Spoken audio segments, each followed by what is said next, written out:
Welcome to Shukla study point. आप सभी का स्वागत है आपके अपने YouTube channel Shukla study point में। मैं शिवम शुक्ला आप सभी दोस्तों का हार्दिक स्वागत करता हूं।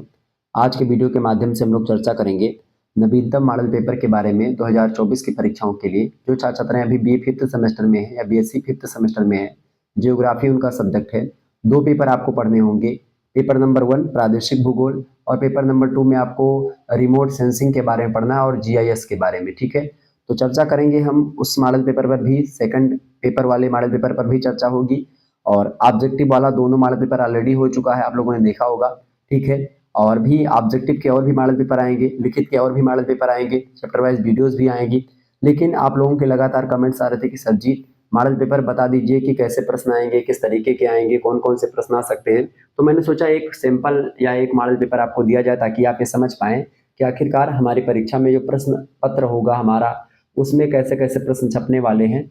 तो उसी श्रृंखला में मैंने मॉडल पेपर आपको देने का प्रयास किया है। तो आप सभी लोग इस सेशन को जरूर अटेंड करें, जब सभी दोस्तों के पास अपने शेयर कर दें, वीडियो को लाइक और चैनल को सब्सक्राइब भी कर दें, ताकि इसी प्रकार से और भी आपको लगातार वीडियोस मिलते रहें। हर एक सब्जेक्ट का model paper, chapter wise video, live classes सब आपको मिलती हैं, पीडीएफ नोट्स सब आपको मिलते रहेंगे। आप हमारा व्हाट्सएप चैनल भी ज्वाइन कर सकते हैं, डिस्क्रिप्शन में लिंक दे दूंगा। आप हमको इंस्टाग्राम पर फॉलो कर सकते हैं शुक्ला स्टडी पॉइंट के नाम से।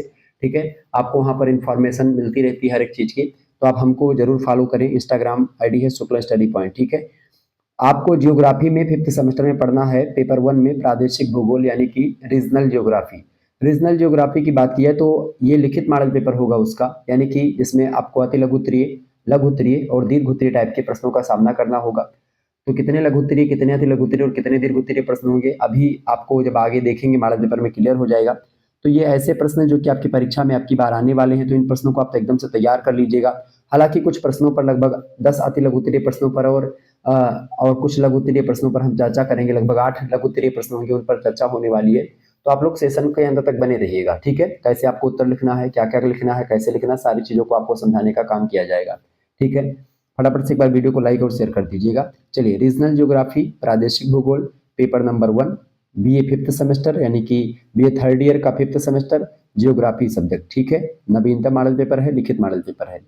तो बहुत सारे विश्वविद्यालय में ऑब्जेक्टिव होता है, तो ऑब्जेक्टिव का मॉडल पेपर ऑलरेडी मैं दे चुका हूं, आप लोगों ने देखा भी होगा उसको। ठीक है, खंड आ, बा और सा, खंड 3 मतलब 3 जो है खंडों में आपका पेपर बटा हुआ होता है। खंड आ से अति लघु उत्तरीय, खंड बा से लघु उत्तरीय और खंड सा से दीर्घ उत्तरीय टाइप के प्रश्न आपकी परीक्षा में पूछे जाते हैं। बात की जाए अति लघु उत्तरीय प्रश्नों की, तो उसमें सभी प्रश्न आपको करने होते हैं। 10 प्रश्न आपसे पूछे जाते हैं अति लघु उत्तरीय के। उनमें से सभी प्रश्नों को करने के लिए आपको कहा जाता है एक प्रश्न का उत्तर आपको 50 शब्दों में लिखना होता है अति लघु उत्तरीय वालों का। 2 नंबर का एक प्रश्न होता है, ये बात ध्यान रखेंगे। देखिए, पहला प्रश्न आपसे एग्जाम में बन सकता है कि प्रदेश किसे कहते हैं। प्रदेश के बारे में चैप्टर नंबर 1 आप देखिएगा तो उसमें प्रदेश की पूरी व्यवस्था और प्रदेश क्या होता है, सारी चीजें मैंने आपको ऑलरेडी बता रखी हैं। प्रदेश की विशेषताएं, प्रदेश के प्रकार, सब कुछ मैंने आपको उसमें बताया है। हालांकि यहाँ पर जो पूछा गया प्रदेश किसे कहते हैं, तो प्रदेश की अगर बात की जाए तो प्रदेश एक क्षेत्रीय इकाई होती है, जिसमें क्या होता है कुछ अथवा अधिकतम भौगोलिक तत्वों का या फिर एक प्रकार से प्रकरणों यानी टॉपिक्स की समानता होती है। कुछ टॉपिक्स होते हैं, कुछ एक प्रकार से जो अध्याय होते हैं या फिर जो कुछ समानताएं होती हैं, विषमताएं होती हैं, वो सब सेम होती हैं किसी पर्टिकुलर एरिया में। तो जब किसी एरिया में या क्षेत्रीय इकाई होती है प्रदेश एक, जिसमें क्या होता है कुछ या फिर अधिकतम भौगोलिक तत्व जो होते हैं या जो भौगोलिक टॉपिक्स होते हैं, भौगोलिक प्रकरण होते हैं, वही समानता उसमें दिखती है, वही भूमि का खंड जो होता है खास करके प्रदेश कहलाता है। क्लियर, ये बात ध्यान रखेंगे। अमेरिकी भूगोलवेत्ता हैं एक, उनका नाम है रिचर्ड हार्टसोन। रिचर्ड हार्टसोन महोदय कहते हैं कि प्रदेश जो होता है एक ऐसा क्षेत्र होता है जिसकी विशिष्ट स्थिति होती है, जो किसी प्रकार से अन्य क्षेत्रों से अलग होता है और जो उतनी ही दूरी तक फैला होता है जितनी दूरी तक वह भिन्नता पाई जाती है। मतलब कहने का मतलब ये है कि जैसे एक ये आयत है, तो इसमें जितने भी गांव या जितने भी लोग रह रहे होंगे उनमें समानता पाई जाएगी किसी न किसी चीज को लेकर के। तो ये एक प्रदेश होगा। इतने एरिया में जो समानता होगी वो इस प्रदेश की समानता से भिन्न होगी। ठीक है, यानी इसकी समानताएं और इसकी समानताएं अलग अलग होंगी। इन दोनों की समानताओं में या इन दोनों के कल्चर में विभिन्नता होगी, अलगाव होगा। इसीलिए एक प्रदेश ये हो जाएगा ये, और ये हो जाएगा बी प्रदेश। तो इस प्रकार से जो प्रदेशी या जो पड़ोसी प्रदेश होते हैं उनसे एक प्रकार से उसकी विशेषताएं भिन्न होती हैं। क्लियर, एक भौगोलिक प्रदेश की। ओके, ये बात ध्यान रखेंगे। बात की जाए और भी चीजों की, तो वो होता है प्रदेश। एक व्यक्ति और हैं डी विटलेसी, आप लोगों ने नाम सुना होगा। डी विटलेसी महोदय क्षेत्रीय समानता के आधार पर परिभाषित करते हैं और कहते हैं कि पृथ्वी की सतह या जो भूतल होता है उसके किसी भी प्रखंड को हम प्रदेश कह सकते हैं। भूतल का कोई भी प्रखंड हो जिसमें समानता पाई जाती हो उसको आप बोल सकते हैं डी विटलेसी के महोदय महोदय के अनुसार एक प्रदेश उसको आप कह सकते हैं। ठीक है, फ्रांसीसी मानव भूगोल के संस्थापक जिसको आप मानते हैं वाइडर डी लाब्लास या विडाल डी लाब्लास, वो कहते हैं कि प्रदेश का आशय एक ऐसे भौगोलिक क्षेत्र से होता है जहां एक दूसरे से सर्वदा भिन्न इकाइयां कृत्रिम ढंग से वहां संग्रहित किए जाने के पश्चात स्थानीय पर्यावरण में परस्पर सह अस्तित्व के फलस्वरूप परस्पर संयुक्त हो जाती हैं, जिसके आधार पर संबंध क्षेत्र की अलग पहचान बन जाती है। वो प्रदेश होता है भौगोलिक प्रदेश या वो होता है प्रदेश। ठीक है, ये बात ध्यान रखेंगे। कुल मिलाकर के हर्बर्टसन जो कि एक ब्रिटिश भूगोलवेत्ता हैं, वो कहते हैं कि प्रदेश वह भौगोलिक इकाई होती है जिसमें भूमि, जल, वायु, पशु, पेड़ पौधे और मनुष्य क्षेत्रीय स्तर पर परस्पर इतने घनिष्ठ संबंध और विशिष्ट संबंध में जुड़े हुए होते हैं कि उनसे संपूर्ण की विलग और अनूठी पहचान बन जाती है। तो उस पर्टिकुलर क्षेत्र को हम प्रदेश बोल देते हैं। क्लियर, ये बात ध्यान रखेंगे। तो अगर मैं आपको एक शब्दों में बताऊं कुल मिलाकर के सभी विद्वानों को पढ़ने के बाद में, तो एक प्रदेश भूतल का एक प्रखंड अथवा इकाई होती है जिसमें विशिष्ट या समान अभिलक्षण पाए जाते हैं। अपने विशिष्ट अभिलक्षणों के कारण क्या होता है, एक प्रदेश अपने समीपवर्ती जो प्रदेश होता है या अपने जो संलग्न प्रदेश होता है उससे भिन्न होता है, उससे अलग होता है। वही क्षेत्रीय भिन्नता ही प्रदेश का सीमांकन करती है। क्लियर, ये बात ध्यान रखेंगे। तो प्रदेश एक भौगोलिक क्षेत्र के द्वारा सीमांकित होता है। प्रत्येक प्रदेश जो होता है एक निश्चित अर्थों वाला इकाई क्षेत्र होता है, इसलिए इसका अध्ययन निश्चित उद्देश्यों को पूरा करने के लिए किया जाता है। एक प्रदेश मतलब एक जैसे प्रदेशों की समस्याएं भी एक जैसी होती हैं। प्रदेश का नामकरण किसी मुख्य लक्षण के आधार पर होता है।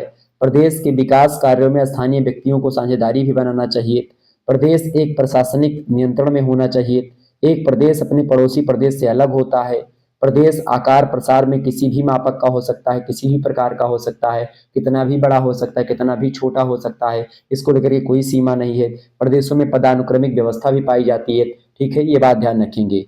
क्लियर, तो ये होते हैं प्रदेश। प्रदेश के बारे में आपको समझ में आ गया। डी विटलेसी महोदय जो है प्रदेश की कैटेगराइजेशन करते हैं, तो उन्होंने एक प्रदेश में 16 प्रकरण या 16 टॉपिक्स के बारे में बताया है। ठीक है, उन्हीं 16 टॉपिक के आधार पर 1956 ईस्वी में प्रदेशों का वर्गीकरण होता है। 4 प्रकार के प्रदेश होते हैं। एक होता है एकल प्रदेश, सिंगल टॉपिक रीजन। एक होता है बहुल विषय प्रदेश यानी कि मल्टीपल टॉपिक रीजन। एक होता है संपूर्ण विषय प्रदेश जिसको आप टोटल टॉपिक रीजन बोलते हैं। एक होता है कंपेज। ठीक है, ये बात ध्यान रखेंगे। तो 4 प्रकार के कुल मिलाकर के प्रदेश होते हैं जिसको डी विटलेसी महोदय के बताए गए जो न्यूनतम 16 प्रकरण हैं एक प्रदेश में होने चाहिए, उन्हीं के अकॉर्डिंग बांटा गया है। एकल विषय प्रदेश में जैसे मृदा प्रदेश, वर्षा प्रदेश, वनस्पति प्रदेश, भाषा प्रदेश, ये सब एकल प्रदेश है। बहुल विषय प्रदेश जैसे कि प्राकृतिक प्रदेश, आर्थिक प्रदेश, जलवायु प्रदेश, इस प्रकार के प्रदेश जो होते हैं बहुल विषय प्रदेश होते हैं। संपूर्ण विषय प्रदेश की अगर बात की जाए तो उसमें 16 तत्व जो उन्होंने बताए हैं डी विटलेसी ने, उन सभी को शामिल कर लिया जाता है। ठीक है, वो क्रमशः मेल खाते हैं, तो ऐसे प्रदेश को संपूर्ण विषय प्रदेश कहते हैं और ऐसे प्रदेश बहुत कम मिलते हैं। कंपेज प्रदेश होता है, उसमें कंपेज प्रदेश जो होता है वो विभिन्न तत्वों से जरूर मिलकर के बनता है, लेकिन उसमें तत्वों का महत्व क्रम जो होता है वो जरूरी नहीं होता है, कैसे भी आ सकते हैं, आगे पीछे हो सकते हैं तत्व। ठीक है, तो ये होता है प्रदेश। प्रदेश को लेकर के सेपरेट वीडियो चैप्टर नंबर 1 मैंने पढ़ाई है, उसमें आप देख लीजिएगा। नेक्स्ट क्वेश्चन आप देखेंगे नगर नियोजन। दूसरा प्रश्न क्या है, नगर नियोजन किसे कहते हैं, फटाफट से आप बताने का प्रयास करेंगे। इंपॉर्टेंट प्रश्न है आपकी परीक्षा की दृष्टि से। एक बार सभी लोग फटाफट से वीडियो को लाइक और शेयर कर दीजिएगा। नगर नियोजन किसे कहते हैं भैया, नगर नियोजन की परिभाषा बताएं। जैसे अगर आपको लिख करके इसे छोड़ देगा नगर नियोजन, तो इसका मतलब नगर नियोजन के बारे में आपको बताना है, समझाना है। नगर नियोजन क्या होता है, एक व्यवहारिक विषय है। सबसे पहले जो समझिए व्यवहारिक, एक बिहेवियरल जो सब्जेक्ट होता है वो नगर नियोजन होता है। क्लियर, यानी नगर नियोजन को अर्बन प्लानिंग बोलते हैं अंग्रेजी में। तो नगर नियोजन क्या है, एक व्यवहारिक विषय है जो कि नगर के वर्तमान और जो भावी विकास है उसको ध्यान में रखते हुए विस्तृत कार्यक्रम को प्रकट करता है। और नगर नियोजन का उद्देश्य सामाजिक, आर्थिक और भौतिक समस्याओं को कम कर अथवा खत्म करके नगरवासियों को स्थानीय वातावरण के अनुकूल अधिक से अधिक सुख सुविधा उपलब्ध करवाना, नगर के भौतिक स्वरूप को सुंदर बनाना, इस तरह नगरीय जीवन को स्वस्थ, सुविधा पूर्ण और खास करके सुखमय और नगर को सुंदर बनाने के लिए जो सभी तरह के क्रमबद्ध प्रयास किए जाते हैं, चाहे सरकार के द्वारा, चाहे लोगों के द्वारा, चाहे किसी संस्था के द्वारा जो कार्य किए जाते हैं, जो कार्यक्रम किए जाते हैं, उन्हीं को नगर नियोजन का हम अंग समझते हैं और नगर नियोजन वही होता है। नगर नियोजन की परिभाषा को अलग अलग विद्वानों ने अपने अपने हिसाब से दिया है। उसमें एक व्यक्ति है लेबिस। लेबिस महोदय नगर नियोजन की परिभाषा को देते हुए कहते हैं कि नगर नियोजन बिल्कुल ऐसा दूरदर्शी प्रयास होता है जो नगर व उसके समीपस्थ क्षेत्रों के क्रमबद्ध तथा आकर्षक विकास का स्वास्थ्य, सेवा, सुविधा, व्यापार और औद्योगिक उन्नयन को समुचित ध्यान में रखते हुए युक्ति संगत आधारों का पर प्रेरित करता है। मतलब कि सभी का विकास हो, सेवा में बढ़ोतरी हो, सुविधा ज्यादा हो, स्वास्थ्य में बढ़ोतरी हो, व्यापार में बढ़ोतरी हो, उद्योग बढ़े, इसी को एक प्रकार से बढ़ावा दिया जाता है नगरों में। नगरीकरण आप प्रक्रिया या नगर नियोजन का सीधा सा मतलब होता है कि भाई गांव से नगर बनने की प्रक्रिया। ठीक है। डडले स्टंप कहते हैं कि नगर नियोजन का विचार नागरिकों के कल्याण और जनता के जीवन स्तर के उन्नयन से संबंधित, उन्नयन माना बढ़ोतरी से संबंधित है। मतलब जितना अच्छा हो सके, लोगों को सुख सुविधा जितनी अच्छी मिल सके, नगर नियोजन का तात्पर्य ये होता है। अर्बन प्लानिंग का मतलब होता है कि आपको ज्यादा से ज्यादा सुविधा दी जाए, ज्यादा से ज्यादा आपको भौतिक वस्तुओं से परिचित करवाया जाए। आप जैसे मान लेते हैं गांव में थे तो आप हाथ से पंखा करते थे या मच्छरदानी लगा करके रात में सोते थे। आज क्या है, आज नगरीकरण का ही परिणाम स्वरूप है, औद्योगिकरण का ही परिणाम स्वरूप है कि आज एसी चला करके आप सोते हैं कमरे में, आपको पेड़ के नीचे सोने की जरूरत नहीं पड़ती है। तो ये सब कैसे संभव हुआ है? सब भौतिक वस्तुओं से संभव हुआ है। और इसका प्रयास जो किया है वो किसने किया भैया? वो सब अर्बन प्लानिंग के द्वारा ही हुआ है। भौतिक वस्तुओं के द्वारा, आप पंखा, टीवी, कूलर, एसी, फ्रिज जो आपके पास है इस समय, वो सब भौतिक संस्कृतियां हैं, भौतिक वस्तुएं हैं। उन्हीं भौतिक वस्तुओं का विकास अर्बन प्लानिंग में भी इन्हीं वस्तुओं की पूर्ति करवाई जाती है और आपका सिस्टमेटिकल वे में रखा जाता है। ज्यादा से ज्यादा आपको सुख सुविधा दी जाती है, अधिक से अधिक आपको संपन्न करवाया जाता है। हर मामले में आप उच्च दृष्टि से सोचने के लिए तत्पर होते हैं। तो वो होता है एक प्रकार से आपका जीवन स्तर जो होता है ऊंचा उठता है। ये नगर नियोजन का उद्देश्य होता है। क्लियर? ये बात ध्यान रखेंगे। जेम्स फोर्ड महोदय कहते हैं कि नगर नियोजन मुख्यतया नगर के सतत परिवर्तनशील प्रतिरूप से रिलेटेड विज्ञान या फिर एक कला होती है। जबकि नॉलेज और बेरिंग कहते हैं कि नगर नियोजन का मुख्य उद्देश्य नगरीय जीवन की गुणवत्ता में सुधार लाना है। तो नगरीय जीवन की गुणवत्ता में सुधार लाना ही नगर नियोजन होता है, ताकि लोगों को और से अधिक सुविधा मिले, अधिक से अधिक एक प्रकार से उनको सुख मिले, उनका स्वास्थ्य ठीक हो, उनकी शिक्षा ठीक हो, उनका व्यवस्था ठीक हो, व्यापार ठीक हो, सारी चीजें ठीक हो। वही होता है अर्बन प्लानिंग, वही होता है नगर नियोजन। क्लियर? ये बात ध्यान रखेंगे। तो इसको बोलते हैं नगर नियोजन। अगला प्रश्न आपकी स्क्रीन पर आ चुका है। तीसरा नंबर प्रश्न है प्रादेशिक नियोजन क्या होता है?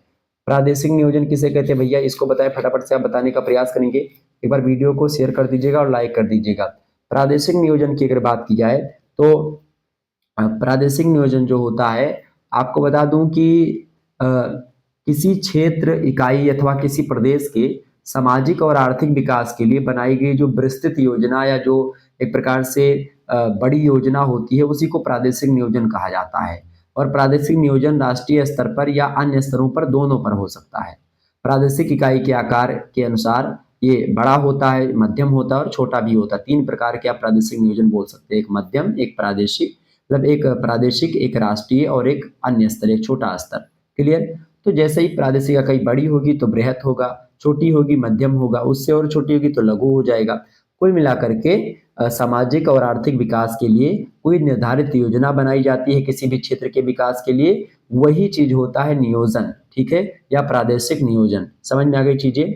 जैसे कि आप देखते हैं एक विद्वान है फ्रीडमैन, वो कहते हैं कि प्रादेशिक नियोजन एक अंतर विषयी उपागम होता है, एक अंतर विषयी अप्रोच होता है जो वैज्ञानिक, सामाजिक और नागरिक विषयों के सामूहिक ज्ञान का प्रयोग करता है।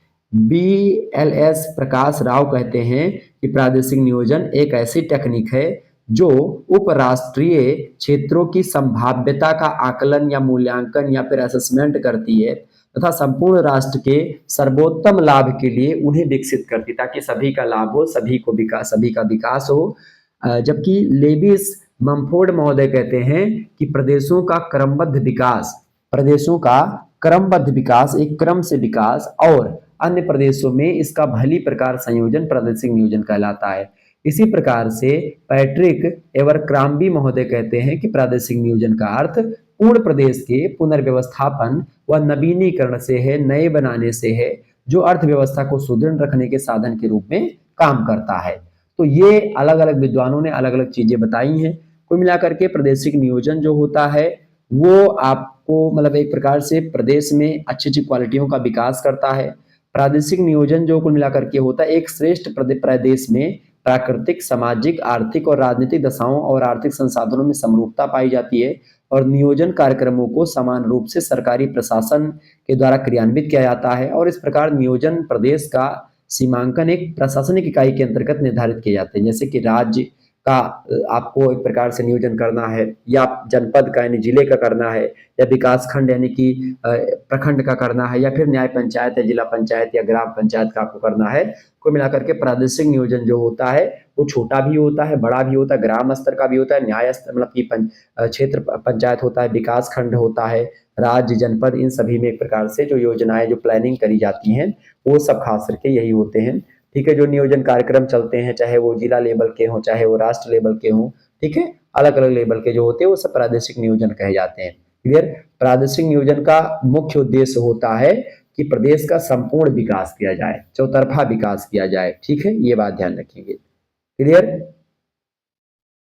जैसे अगर बात की स्वतंत्रता प्राप्त होने के बाद कई पंचवर्षीय योजनाएं चलाई गई और उन पंचवर्षीय योजनाओं के अंतर्गत क्या किया गया, देश में जो जीएनपी है या सकल राष्ट्रीय उत्पाद है, सकल घरेलू उत्पाद है, उनमें बढ़ोतरी करने का प्रयास किया गया ताकि क्या हो, मतलब लोगों की प्रति व्यक्ति आय बढ़े। प्रति व्यक्ति आय की असमानता में पहले से काफी अंतराल होने का अनुमान हो चला था। तो इसी कारण से क्या हुआ कि भाई प्रति व्यक्ति आय को बढ़ाने के लिए अलग अलग योजनाएं चलाई गई, तो वो सब योजनाएं प्रादेशिक नियोजन के अंतर्गत ही चलाई जाती हैं। क्लियर। आगे बढ़ते हैं, अगला प्रश्न। चौथा क्वेश्चन आपके स्क्रीन पर आ चुका है। भारत के प्रमुख संसाधन विकास प्रदेश कौन कौन से हैं, फटाफट से आप बताएंगे। तो भारत के प्रमुख संसाधन विकास प्रदेश को लेकर के अलग अलग विद्वान अलग अलग तरीके से बताते हैं। ठीक है, तो उन सभी विद्वानों के अनुसार अगर मैं चर्चा करूं तो कई सारे लोगों ने अलग अलग तरीके से बताए हैं।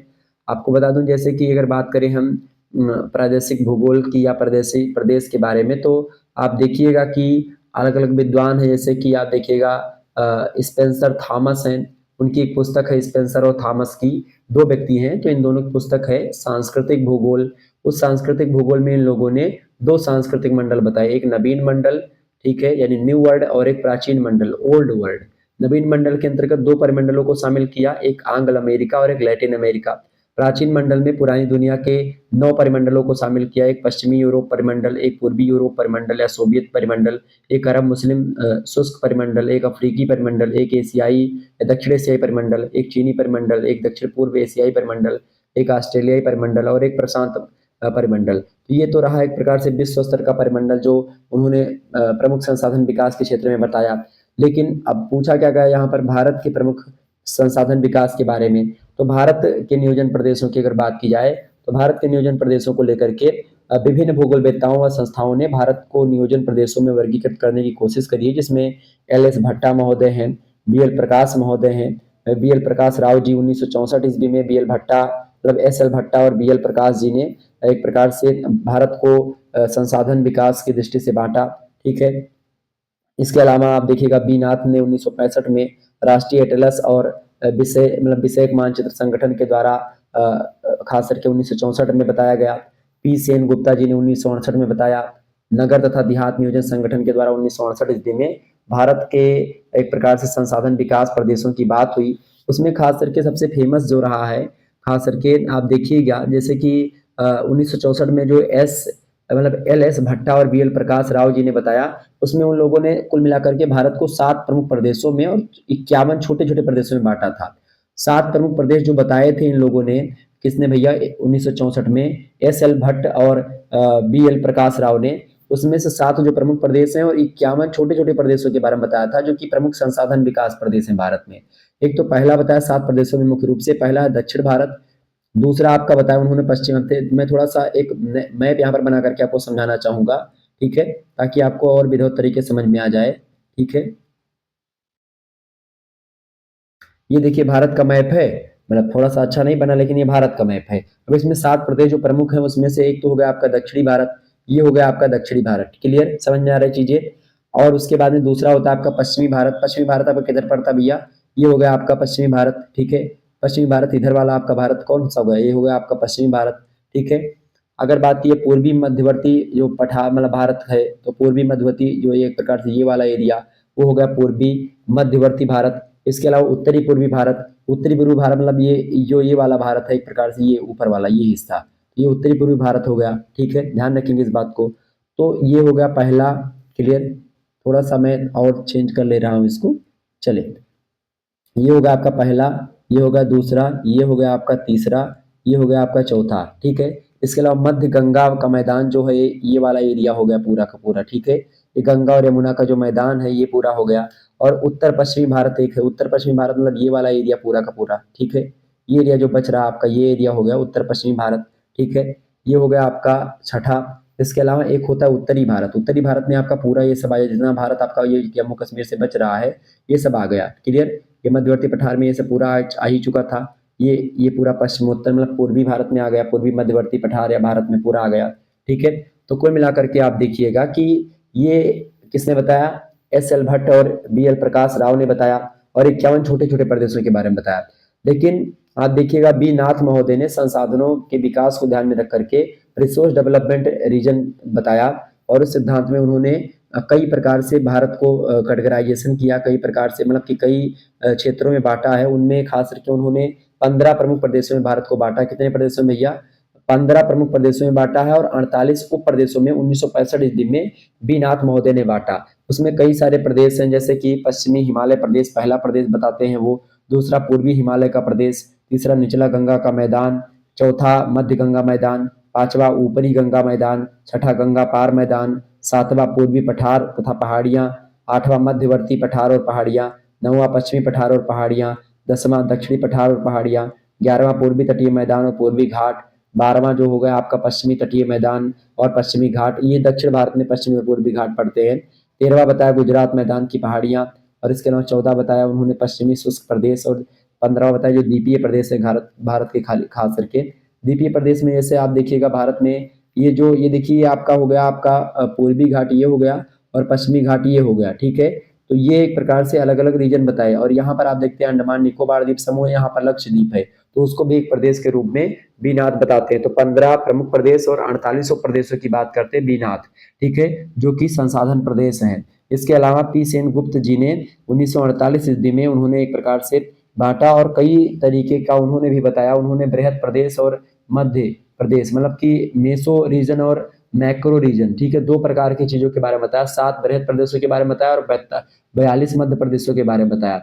7 जो मुख्य प्रदेश हैं खास करके जो किसने बताया था, जो पी सेन गुप्ता ने बताया था, उसमें जो 7 प्रमुख प्रदेश हैं उनमें पहला है उत्तर पूर्वी प्रदेश, जिसमें आपका असम, मेघालय, अरुणाचल प्रदेश, नागालैंड, त्रिपुरा, मिजोरम आता है। वो सब उत्तरी पूर्वी प्रदेश में आपका आ जाता है। जैसे कि अगर मैं मैप के माध्यम से आपको समझाऊं तो ये देखिए पूरा का पूरा आप समझिए, थोड़ा सा बहुत विस्तार से आप समझ पाएंगे चीजों को।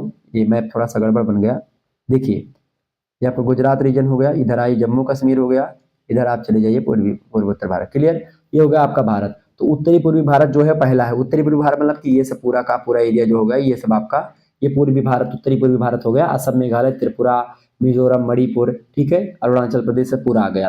पूर्वी प्रदेश में आपका पश्चिम बंगाल, बिहार और उड़ीसा आ गए। तो पश्चिम बंगाल, बिहार और उड़ीसा यहाँ पर आपका पूरा रीजन हो गया। उत्तरी मध्य प्रदेश में आपका उत्तर प्रदेश पूरा का पूरा ये सब आ गया। ठीक है, उत्तर प्रदेश का पूरा एरिया। मध्य क्षेत्र में आपका मध्य प्रदेश का पूरा एरिया आ गया।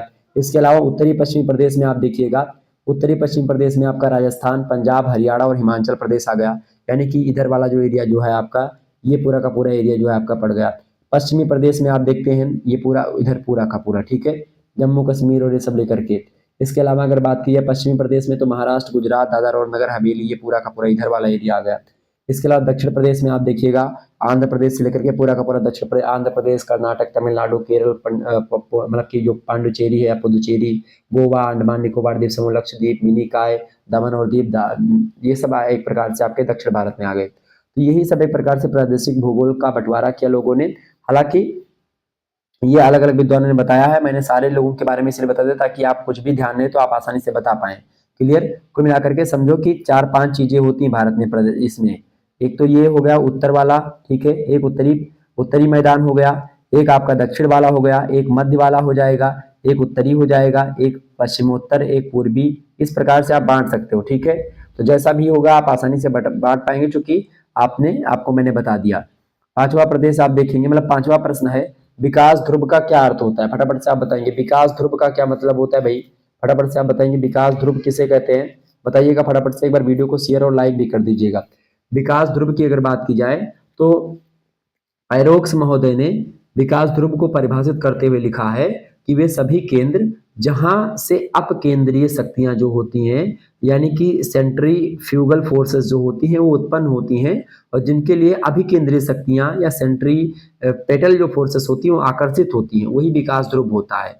ऐसा प्रत्येक केंद्र आकर्षण और प्रत्याकर्षण का केंद्र होने के कारण इसका अपना क्षेत्र होता है और अन्य सभी केंद्रों के क्षेत्रों के साथ व्यवस्थित होता है। कुल मिलाकर के अगर कहें तो विकास ध्रुव को एक नगरीय स्थिति कहा जाता है, और जहां आर्थिक क्रिया नगरीय परिधीय क्षेत्र में विकास व उच्चतर जीवन की गुणवत्ता को प्रज्वलित करती हैं, विकास ध्रुव पर संकेंद्रित होने वाली आर्थिक क्रियाओं के प्रभाव से केंद्र के बाहर एक प्रभाव क्षेत्र का विकास हो जाता है। और विकास ध्रुव की अपेक्षा ऐसी विशेष स्थिति से की जा सकती है जहां अंतर संबंध कई उद्योगों और आर्थिक संस्थाओं का भौगोलिक संकेंद्रण होता है। जैसे कि कहीं पर विकास ध्रुव का मतलब, जैसे आप मान लीजिए कोई बड़ा फैक्ट्री आपने स्थापित करी, अब बड़ी फैक्ट्री स्थापित हुई तो जैसे आपने अगर मान लेते हैं आयरन या लोहा या साइकिल बनाने की फैक्ट्री स्थापित करी, तो उसके साइकिल बनाने वाली फैक्ट्री के इर्द गिर्द तमाम प्रकार की और फैक्ट्रियां भी स्थापित हो जाएंगी, चूंकि उससे जो रिलेटेड होंगी। क्लियर? तो इसीलिए बोलते हैं विकास ध्रुव का एरिया कि ऐसे कोई जो क्षेत्र हैं जहां पर कोई एक उद्योगों का विकास हुआ, और उस उद्योग में एक प्रकार से चूंकि कई सारे उद्योग शामिल होते हैं उस उद्योग में, या उस उद्योग से जो है पाठ्यक्रम, मतलब उसके उसके उसी से रिलेटेड, तो और भी चीजें उसमें एक प्रकार से इकट्ठा होने लगती हैं, और भी उद्योग खुलने लगते हैं, और भी कंपनियां आने लगती हैं। तो वही सब होते हैं उद्योगों का विकास ध्रुव, ठीक है, ये बात ध्यान रखेंगे। तो कुल मिलाकर के अगर बताएं आपको, तो विकास ध्रुव जो होता है, विकास ध्रुव का सीधा सा मतलब यही होता है कि भाई जो कोई भी बड़ी फर्म है और जो भी चीजें हैं या फिर कंपनी है जिसकी अन्य फर्मों अथवा उद्योगों के साथ उच्च श्रेणी की अंतरक्रिया होती है, उसी को बोला जाता है कि जो है उत्प्रेरक के रूप में। मतलब जैसे कि अगर आपने मान लेते हैं कि एक मिल खोली गन्ने की, ठीक है, आपने गन्ने की एक मिल खोली, अब गन्ने की मिल से रिलेटेड और भी जो चीजें हुई, जैसे कि अब कागज उद्योग हो जाएगा, तो गन्ने से खुइया मिल जाएगी, उससे कागज का मिल भी वहां पर, मतलब कागज का उद्योग वाला कारखाना भी खुल सकता है गन्ने के बगल में। इधर दारू बनाने के एक प्रकार से कारखाना भी खुल सकता है, क्योंकि वहां से गन्ने का रस मिलता रहेगा तो दारू बनाने में भी आसानी हो जाएगी। तो वहां से भी चीनी की फैक्ट्री चूंकि वहीं से बनती है, तो चीनी भी गन्ने से रिलेटेड है, तो वो भी चीनी भी वहां पर बिकेगी, ठीक है। गुड़ हो गया, तो इस प्रकार से और भी गन्ने से रिलेटेड जो चीजें होंगी वो वहां पर स्थापित हो जाएंगी। तो विकास ध्रुव क्या हुआ? ध्रुव मतलब पोल हो गया। अब यानी जो गन्ना था, गन्ने की जो मिल थी, वो एक विकास ध्रुव का काम कर रहा है, और उसी ध्रुव के चारों ओर कहीं ना कहीं पे और भी जो इर्द गिर्द हैं वो उद्योग घूमते रहते हैं, उद्योग उसी के अकॉर्डिंग और भी उद्योग खुल जाते हैं। तो विकास ध्रुव का मॉडल यही है। क्लियर? ये बात ध्यान रखेंगे। बाह्य बचत, औद्योगिक समूह और संपर्क, कई सारी चीजें इसमें शामिल होती हैं, ये बात ध्यान रखेंगे। विकास ध्रुव का सीधा सा मतलब होता है, जैसे कि बात की जाए, एक मूल उद्योग होता है, उसी मूल उद्योग के चौतरफा एक प्रकार से छोटे छोटे और भी संबंधित उद्योग जो होते हैं, जैसे कि यहाँ पर एक उद्योग खुल गया, यहाँ पर एक खुल गया, एक यहाँ पर खुल गया, एक यहाँ पर खुल गया, एक यहाँ पर, एक यहाँ पर, एक यहाँ पर, इस प्रकार से खुलता चला गया। तो एक ध्रुव के रूप में जो मुख्य उद्देश्य था, क्योंकि उसी उद्योग, पहले वही उद्योग खुला और उसी के उद्योग के चलते या उसी उद्योग में और चीजें काम में आने वाली थी, इसीलिए ये उद्योग खुला, ये खुला, ये खुला, ये खुला, ये खुला, ये खुला, ये खुला और ये खुला। ये होता है विकास ध्रुव का मॉडल, ये बात ध्यान रखेंगे। क्लियर? समझ में आ गई चीजें? तो मूल उद्योग के विकास व विस्तार के फलस्वरूप उत्पादन, निवेश, रोजगार, नवीन प्रौद्योगिकी के साथ ही निकटवर्ती औद्योगिक क्षेत्रों का विस्तार होता है। विकास ध्रुव पर एकत्रीकरण के लाभ की उपलब्धता के कारण से उसके निकटवर्ती क्षेत्रों का प्रादेशिक विकास होता है। ये बात ध्यान रखेंगे। क्लियर? समझ में आ गई चीजें? ये होता है विकास ध्रुव का मॉडल जो मैंने आपको बताया। क्लियर? आगे बढ़ते हैं, अगला प्रश्न, छठा क्वेश्चन से आप देखेंगे। छठवां नंबर प्रश्न आपकी स्क्रीन पर आ चुका है, फटाफट से आप देखिएगा। प्रश्न, सतत विकास की परिभाषा दीजिए। सतत विकास क्या होता है भाई? सस्टेनेबल डेवलपमेंट बोलते हैं सतत विकास को। और आपको बता दूं सतत विकास के बारे में, तो सतत विकास जो होता है उसका मतलब यही होता है कि ऐसा विकास हो जिससे भावी पीढ़ी के लिए भी चीजें बनी रहे या बची रहे। मतलब इस प्रकार से आप उत्पादन करें या इस प्रकार से आप निवेश करें, इस प्रकार से तालमेल बना करके चले प्रकृति से, ताकि आपके आने वाले जो पीढ़ी है, बच्चे हैं, उनके लिए भी चीजें अनुकूल दशा में बनी रह सके, अनुकूलता से उपस्थित हो सके। क्लियर, ये बात ध्यान रखेंगे। सतत विकास का शाब्दिक अर्थ यह होता है कि ऐसा विकास जो जारी रह सके, टिकाऊ बना रह सके। सतत विकास की मूल अवधारणा यह है कि इस बात को नीति के रूप में समझ लिया जाए कि विकास को उपलब्धियां भविष्य में दीर्घ अवधि तक बनी रहे। प्राकृतिक पर्यावरण परिसंपत्तियों सहित संपूर्ण संपदा जो है वो बहुत लंबी समय तक सुरक्षित रहे, उसी को बोलते हैं टिकाऊ विकास, सतत विकास, सस्टेनेबल डेवलपमेंट। ठीक है, ताकि जो है हम लोगों का जो है विकास हो गया है, हमारी जो आने वाली पीढ़ी है उसके लिए भी विकास के दरवाजे खुले रहे, या उसके लिए भी ऑक्सीजन बचा रहे, उसके लिए भी पूंजी बची रहे, कल्याण के संभावित अवसर उनके लिए ही बचे रहे।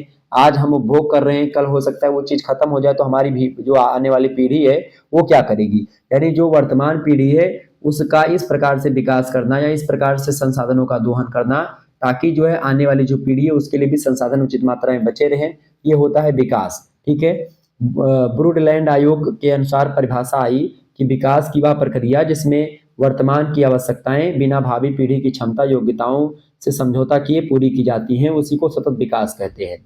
रॉबर्ट रेपिटो कहते हैं कि सतत विकास से आशय विकास की उस रणनीति से है जो सभी प्राकृतिक, मानवीय, वित्तीय और भौतिक साधनों की संपदा और आर्थिक कल्याण में दीर्घकालीन वृद्धि करने के लिए प्रबंध करती है। कुल मिलाकर के सतत विकास आर्थिक विकास की एक ऐसी प्रक्रिया होती है मेरे भैया, जिसका उद्देश्य क्या होता है, प्राकृतिक संसाधनों और पर्यावरण को बिना हानि पहुंचाए वर्तमान पीढ़ी या वर्तमान तथा भावी दोनों पीढ़ियों के बीच जीवन की गुणवत्ता यानी जो क्वालिटी ऑफ लाइफ है उसको बनाए रखना। और यह एक सुदृढ़ और दीर्घकालीन विकास होता है सतत विकास, जो कि लंबे समय तक चलता है। प्राकृतिक और मानवीय संसाधन और वित्तीय तथा भौतिकी परिस्थितियों का प्रबंध किया जाता है, ताकि संपदा और समृद्धि में लंबे समय के लिए वृद्धि की जा सके, ताकि आने वाली पीढ़ी भी उसका उपयोग कर सके, अच्छे तरीके से लाभ उठा सके। ये होता है सतत विकास। क्लियर, आगे बढ़ते और भी चीजों को हम समझने का प्रयास करते हैं। अगला प्रश्न आपकी स्क्रीन पर आ चुका है, विकास की परिभाषा दीजिए। विकास क्या होता है? सतत विकास तो आपने समझ लिया, लेकिन डेवलपमेंट क्या है, विकास क्या है? ठीक है, डेफिनेशन ऑफ डेवलपमेंट बताएं क्या होता है। विकास की अगर बात की जाए तो विकास स्तर में क्षेत्रीय असमानताओं का विश्लेषण करना। ये विकास प्रक्रिया के भौगोलिक वर्णन की 4 अवस्थाएं मुख्य रूप से होती हैं। पहली अवस्था होती है विकास स्तर में क्षेत्रीय असमानताओं का विश्लेषण करना। दूसरी होती है विकास प्रक्रिया के क्षेत्रीय वितरण का विश्लेषण करना। तीसरी प्रक्रिया होती है विकास रणनीति के सभी परिणामों की समीक्षा करना। और चौथी होती है विकास प्रक्रिया को समझने के लिए मॉडल बनाना। ठीक है, ये बात ध्यान रखेंगे।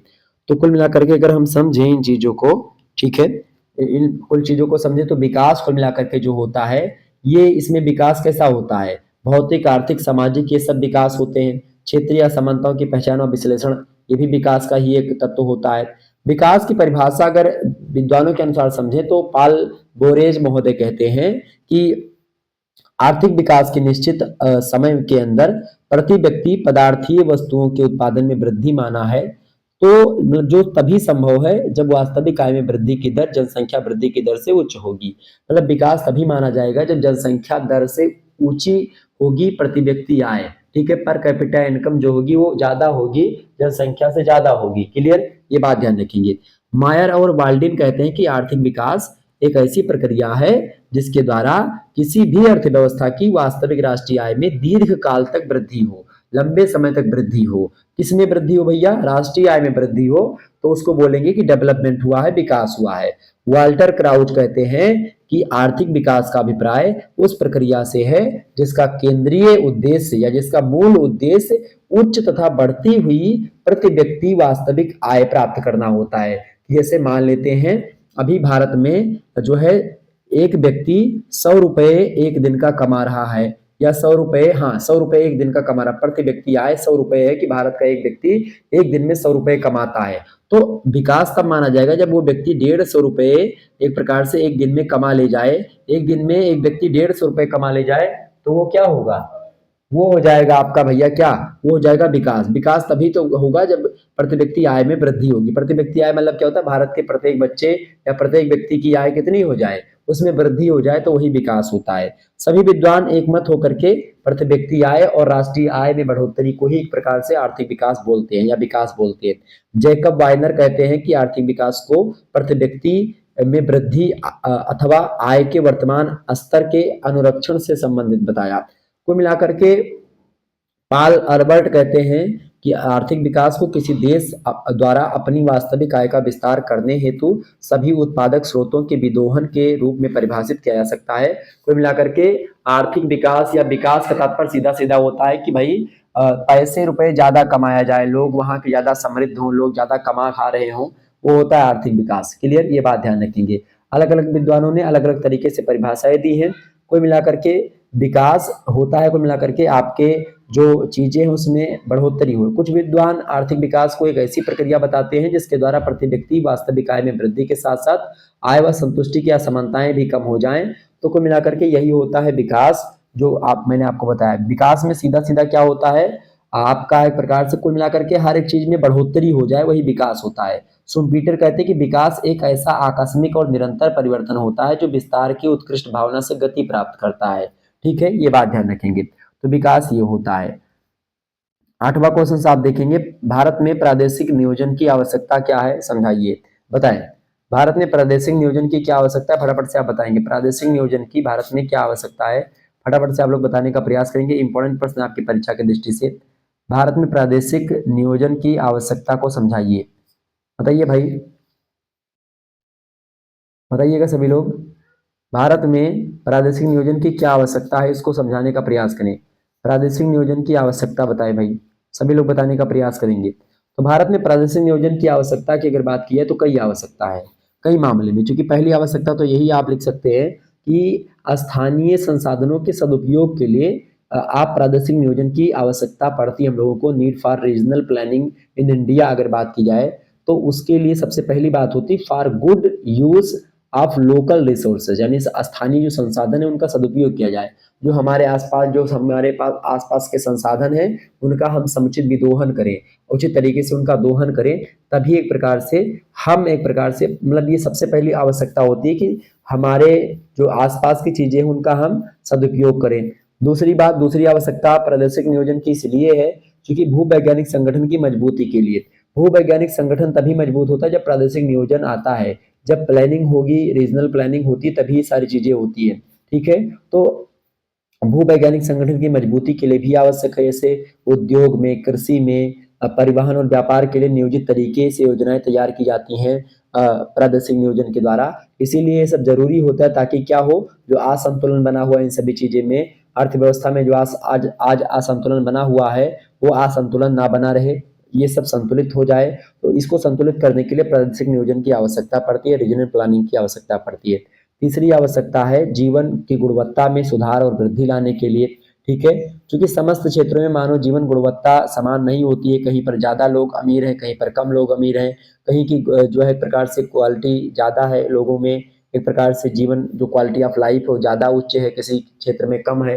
तो जिसमें कम है उसमें और भी चीजों को बढ़ावा देने का काम करना, ये सब काम होता है प्रादेशिक नियोजन का। तो ये सब किया जाता है। चौथा जो आवश्यकता होती है प्रादेशिक नियोजन की किसी भी क्षेत्र में, संसाधनों तथा पारिस्थितिकी में संतुलन बनाए रखने के लिए भी जरूरी होती है। प्रादेशिक नियोजन इसलिए भी आवश्यक है क्योंकि संसाधनों के अंधाधुंध प्रयोग से पर्यावरण का संतुलन बिगड़ जाता है और तीव्र विकास की प्रतिस्पर्धा में प्राकृतिक संसाधनों को निरंतर लोग खत्म करते जा रहे हैं और पर्यावरण प्रदूषण लगातार बढ़ता जा रहा है। ऐसे में प्राकृतिक संसाधनों और पारिस्थितिकी में संतुलन बनाए रखने के लिए समान विकास के लिए प्रादेशिक नियोजन आवश्यक है कि भाई इतना ही विकास जरूरी है आपके लिए जितना विकास करना चाहिए। तो इसीलिए ताकि प्रकृति और मनुष्य के बीच में तालमेल बना रहे। ठीक है, पांचवा इसलिए आवश्यक है प्रादेशिक नियोजन, इसलिए आवश्यक है क्योंकि राज्य को सुदृढ़ आर्थिक आधार देने और देश की रक्षा करने के लिए भी प्रादेशिक नियोजन आवश्यक होता है। क्योंकि विस्तृत क्षेत्र में फैले राष्ट्रों में प्रादेशिक नियोजन को आवश्यक रूप से विकसित करना चाहिए, जैसे कि भारत, चीन, रूस, कनाडा, ऑस्ट्रेलिया, ब्राजील, संयुक्त राष्ट्र अमेरिका।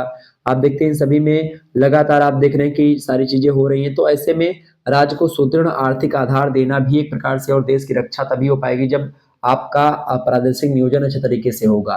ठीक है, इसके अलावा छठी आवश्यकता यह है कि विभिन्न आर्थिक क्रियाओं में समाकलन करने के लिए, इसके अलावा विकसित कोड और अविकसित उपांत में संतुलन बनाने के लिए, कोई एरिया ज्यादा विकसित है कोई कम विकसित है, तो उनको सभी को बराबर करने के लिए, संतुलित करने के लिए प्रादेशिक नियोजन की आवश्यकता पड़ती है। तो ये सब उद्देश्य हो गई, ये सब आवश्यकताएं हो गई प्रादेशिक नियोजन की।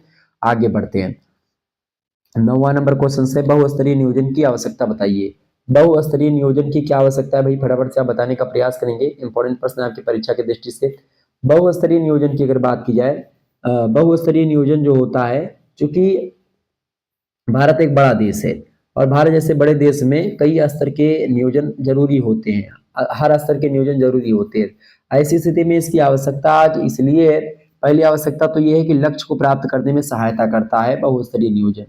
नियोजन का आरंभ लक्ष्य से होता है और इन लक्ष्यों को तभी आप हासिल कर पाएंगे जब उपक्रम की सभी क्रियाएं पहले से नियोजित हो। पहले से प्लान अगर आप नहीं करेंगे तो कुछ भी नहीं होगा, जिससे कि हर एक कार्य व्यवस्थित हो, उचित समय पर संपन्न हो सके, ताकि कोई दिक्कत ना हो।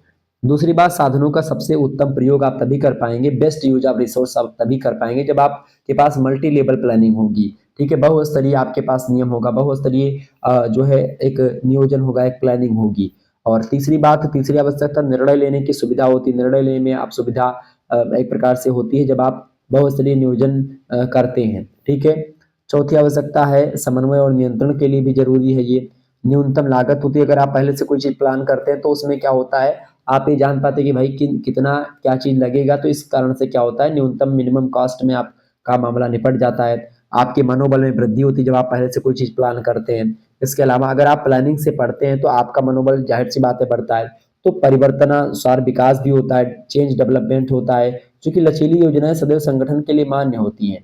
ठीक है, ये बात ध्यान रखेंगे। या फिर योजना से किसी भी संगठन को परिवर्तित होती स्थितियों और वातावरण के अनुकूल समन्वय बिठाने में सहायता मिलती है। अगर आप योजना या प्लानिंग नहीं करेंगे, अगर ऐसे वैसे मतलब हवा बना करके करेंगे तो कुछ नहीं होगा।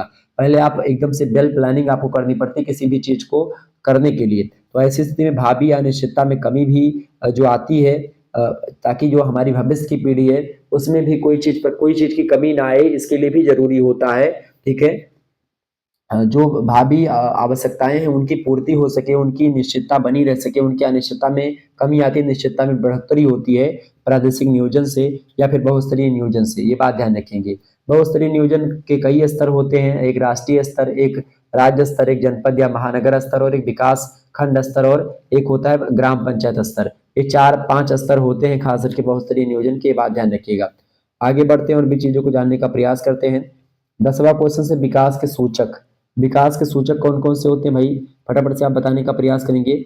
विकास के सूचकों की अगर बात की जाए, देखिए विकास के मुख्य रूप से 3 सूचक होते हैं। कौन कौन से भैया, विकास के कितने सूचक होते हैं, विकास के 3 सूचक होते हैं।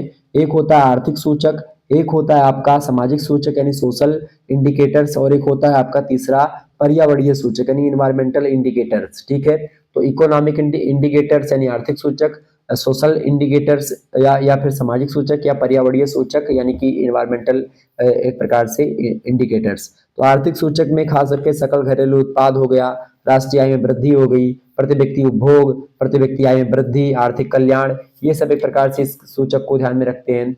और भी तमाम सारी चीजें होती हैं। ठीक है, सामाजिक सूचक में आप सामाजिक लेखा प्रणाली की बात करते हैं, संयुक्त सामाजिक विकास सूचकांक की बात करते हैं, जॉइंट सोशल डेवलपमेंट इंडेक्स की बात करते हैं। ठीक है, जिसमें 73 सूचकों की जांच होती है और अंत में 16 सूचकों का चुनाव किया जाता है, जिसमें जन्म के समय जीवन प्रत्याशा की बात होती है, प्रति व्यक्ति प्रतिदिन पशु प्रोटीन का उपयोग करे, क्या खाए क्या पिए, मतलब सारी चीजें उसमें बताई गई हैं। तो सामाजिक सूचक ये होते हैं ताकि विकास हो। ठीक है, विकास के सूचकों में एक पर्यावरणीय सूचक होते हैं ताकि पर्यावरण की किस हद तक अच्छा रखा जाए, तो पर्यावरण को ध्यान में रख करके विकास किया जाए।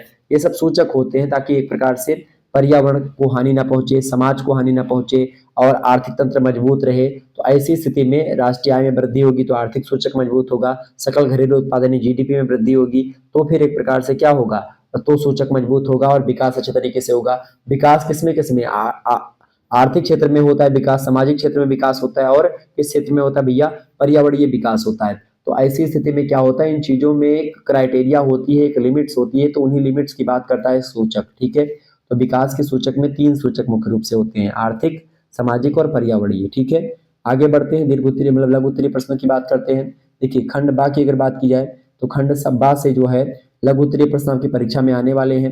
एक प्रश्न का उत्तर आपको 200 शब्दों में देना होता है लघु उत्तरीय का। 8 क्वेश्चन आपसे कुल मिलाकर के पूछा है, तो जिनमें से आपको केवल और केवल 5 प्रश्न करने होते हैं, ये बात ध्यान रखिएगा। पहला प्रश्न आपकी स्क्रीन पर आ चुका है।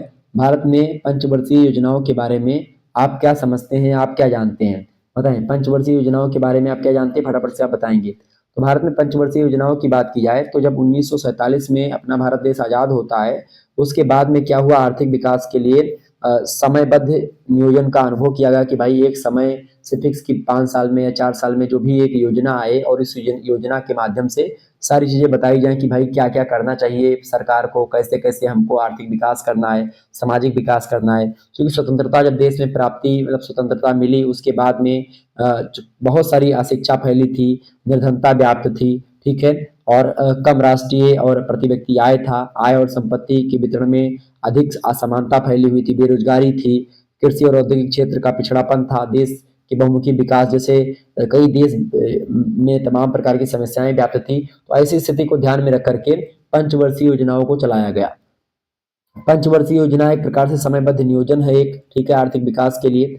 उसमें खास करके कई पंचवर्षीय योजना चलाई गई, जिसमें पहली पंचवर्षीय योजना चलाई गई थी वो एक प्रकार से 1951 में चलाई गई थी। 1951 से लेकर के 1956 तक एक प्रकार से पंचवर्षीय योजना चली। पहली 5 वर्षों तक होती है, इसीलिए इसको इसका नाम पड़ा है पंचवर्षीय योजना। ये बात भी ध्यान रखेंगे। पहली पंचवर्षीय जो योजना शुरू करी गई थी वो 1 अप्रैल को शुरू की गई थी। कब भैया? 1 अप्रैल को शुरू की गई थी, ठीक है। 1951 से प्रथम पंचवर्षीय योजना शुरू हुई और इसमें कुछ लक्ष्य रखा जाता था और उसी लक्ष्य को पूरा करने के लिए 5 वर्ष तक मेहनत करती थी हर एक सरकार, ठीक है। ये नियम होता था। पहली पंचवर्षीय योजना 1951 में प्रारंभ होती, 56 तक चलती है। फिर 5 वर्ष दूसरी आएगी 1956 से लेकर के 1961, आपको ध्यान होगा 1961 तक कौन सी हो जाएगी, दूसरी पंचवर्षीय योजना होगी, ठीक है। उसमें भी कुछ लक्ष्य रखा गया। पर्टिकुलर योजनाओं को लेकर के मैं चर्चा कर दूंगा किसी दिन, एक दिन मैं पंचवर्षीय योजनाओं को पूरा मैं पढ़ा दूंगा, ठीक है। तो आप उसको लेकर के टेंशन ना लीजिएगा। जो पंचवर्षीय योजना, जितनी पंचवर्षीय योजना कब कब क्या हुआ, सारी चीजों को मैं उसमें आपको बता दूंगा, ठीक है। जो तृतीय पंचवर्षीय योजना हुई है उसकी अगर बात की है तो 1961 ईस्वी में प्रारंभ होती है और 5 वर्ष उसमें जोड़े तो 1900 कितना हो जाएगा, 66 हो जाएगा, वहां तक चलती है। ये होगी तीसरी। और चौथी कितनी हो जाएगी? चौथी आप खुद ही सोचो, 1966 से स्टार्ट होगी, ठीक है। कब से कब? 66 में 5 जोड़े कितना हो जाएगा? 66 में आप 5 जोड़े कितना हो जाएगा भैया? अच्छा, एक बात और ध्यान रखेंगे, तृतीय पंचवर्षीय योजना के बाद में जो चौथी पंचवर्षीय योजना आई है वो 3 वार्षिक योजना थी, क्योंकि 3 साल तक ही चली थी वो, ठीक है। ये बात ध्यान रखेंगे। 1966 से लेकर के 1969 तक चली थी, जो कि इस समय क्या हुआ था कि कुछ दिक्कतें आ गई थी, कुछ राजनीतिक मामले आ गए थे। हरित क्रांति की शुरुआत इसी समय हुई थी, कृषि उत्पादन में उल्लेखनीय वृद्धि होती है, तो इसके कारण से आप देखते हैं और भी कई चीजें हुई, जिसमें एक प्रकार से क्या हुआ कि कुछ कमियां रह गई। तो 3 साल के लिए ही पंचवर्षीय योजना चली थी, ये 3 ईयर प्लान था। उसके बाद में फिर जब चौथी पंचवर्षीय योजना 5वीं आती है, मतलब चौथी पंचवर्षीय योजना एक प्रकार से जो आती है वो 1969 में मुख्य रूप से आती है, ठीक है, जो 1974 तक चलती है। बीच में 3 साल की पंचवर्षीय योजना आई तो उसको आप तृतीय ही बोलेंगे। तृतीय 1961 से 1966 तक चलती है। उसके बाद में जो बीच में आती है 3 साल के लिए 69 तक, उसको आप छोड़ दीजिए, वो तृतीय पंचवर्षीय योजना है। पंचवर्षीय योजना की जो चौथी होगी, पूछेगा आपसे एग्जाम में, तो 1969 से 1974 ही होगा, ठीक है। फिर 1974 से लेकर के आप देखिएगा 1974 से 1978, ठीक है, जो होगी वो पंचवर्षीय कौन सी होगी? 1978 तक, सॉरी 1979 तक, ठीक है। 74 से 1979 5 जोड़ेंगे क्या हो जाएगा? 1979, यानी कि 79। क्लियर? ध्यान रखेंगे। ये हो जाएगी 5वीं पंचवर्षीय योजना। फिर इसके बाद में आगे देखिएगा पंचवर्षीय योजनाओं में और भी चीजें शामिल होंगी, जैसे कि छठी पंचवर्षीय योजना में आप देखिएगा 1980 से प्रारंभ होगी, 1985 तक चलेगी, ठीक है। इसके अलावा 7वीं पंचवर्षीय योजना 1985 में प्रारंभ होगी, ठीक है, 85 में प्रारंभ होगी, कब तक चलेगी? 1990 तक चलेगी। इसी प्रकार से आप देखिएगा 90 से प्रारंभ होगी, कौन सी? 90 से प्रारंभ होगी। अच्छा, इसके बाद में फिर जो अगली पंचवर्षीय योजना आई है उसमें 1990 के बाद में 2 साल की पंचवर्षीय योजना आई, 1992 तक चली, ठीक है। तो 1990 से लेकर के 1992 तक चली 2 वर्षीय योजना एक आई है, तो इसको भी आप 8वीं नहीं बोल पाएंगे। 8वीं पंचवर्षीय योजना की अगर बात की जाए 1992 में मुख्य रूप से शुरू होती है, 1997 तक 5 वर्षों तक चलती है। फिर 1997 से लेकर के 2002 तक चलती है कौन सी पंचवर्षीय योजना भैया? वो चलती है 9वीं पंचवर्षीय योजना।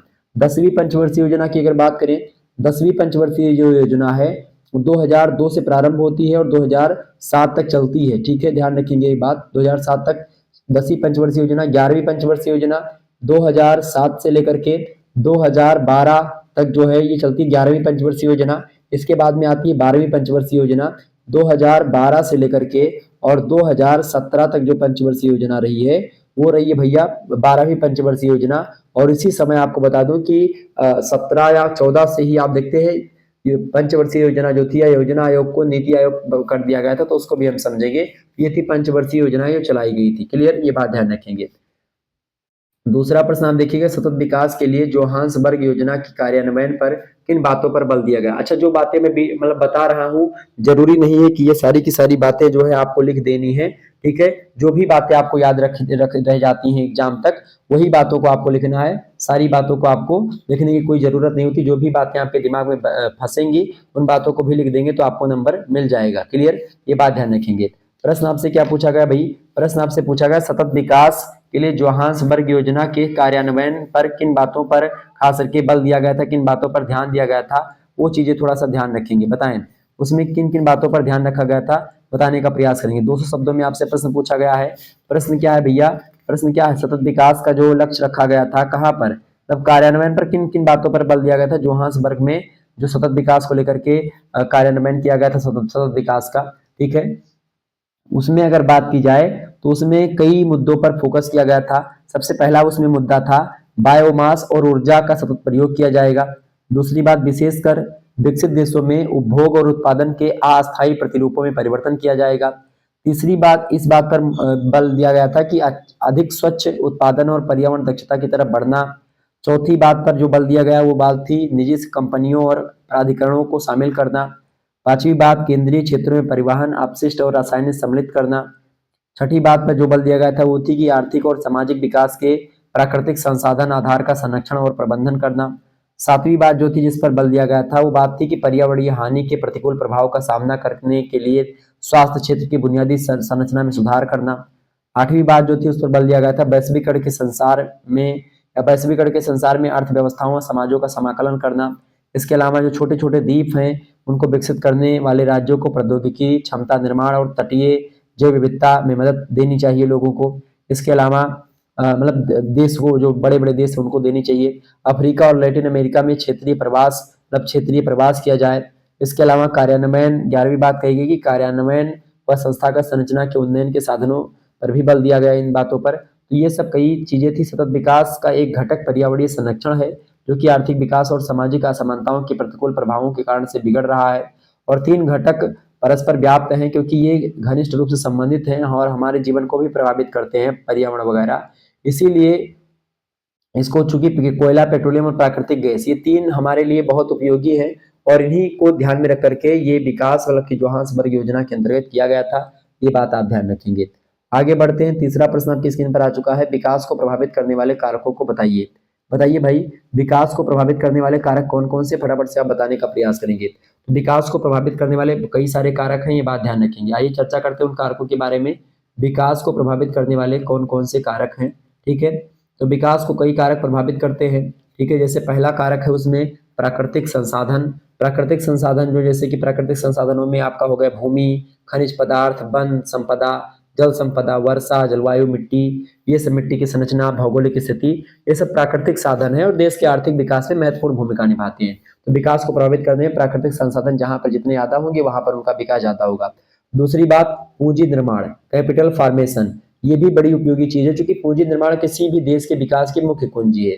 पूंजी का तात्पर्य होता है कि समाज के द्वारा अपनी सभी चालू आय को उपभोग में व्यय नहीं किया जाता है, अपितु आय का एक भाग पूंजीगत वस्तु जैसे कि कल कारखानों, मशीनों, उपकरणों, भवन, बांध, सड़क, रेल, संवाद, वाहन, नहरों, इन सभी शक्ति के निर्माण में उनके समय के अनुसार वृद्धि से लगाया जाता रहा है। तो इस दृष्टि से पूंजी निर्माण भी एक प्रकार से बहुत जरूरी होता है विकास को प्रभावित करने में। तीसरा जो तत्व प्रभावित करता है वो होता है तकनीकी और नवप्रवर्तन, टेक्नोलॉजी और इनोवेशन, ठीक है, यानी कि नवाचार और टेक्नोलॉजी, ये भी एक प्रकार से बहुत जरूरी होता है किसी भी देश के विकास को ध्यान में रख करके, ठीक है। देश का विकास उतना ही अधिक होगा जब उसके देश में टेक्नोलॉजी होगी और नवाचार की स्थिति होगी। चौथा जो कारक प्रभाव डालता है विकास के ऊपर वो है मानवीय संसाधन, यानी ह्यूमन रिसोर्सेज। मानवीय संसाधन प्राकृतिक संसाधनों से अत्यधिक महत्वपूर्ण है। जो देश अपनी मानव शक्ति से जितनी अधिक कार्यकुशलता और दक्षता से कार्य ले सकेगा वह देश उतना ही आर्थिक प्रगति कर सकेगा। जनसंख्या एक तरफ आर्थिक विकास के लिए आवश्यक तत्व भी है और दूसरी तरफ एक दायित्व भी है। क्लियर, ये बात ध्यान रखेंगे। तो मानवीय संसाधन जो है वो खास करके आर्थिक विकास को बहुत महत्वपूर्ण दे सकते हैं और श्रम एक प्रकार से शारीरिक श्रम दे सकते हैं।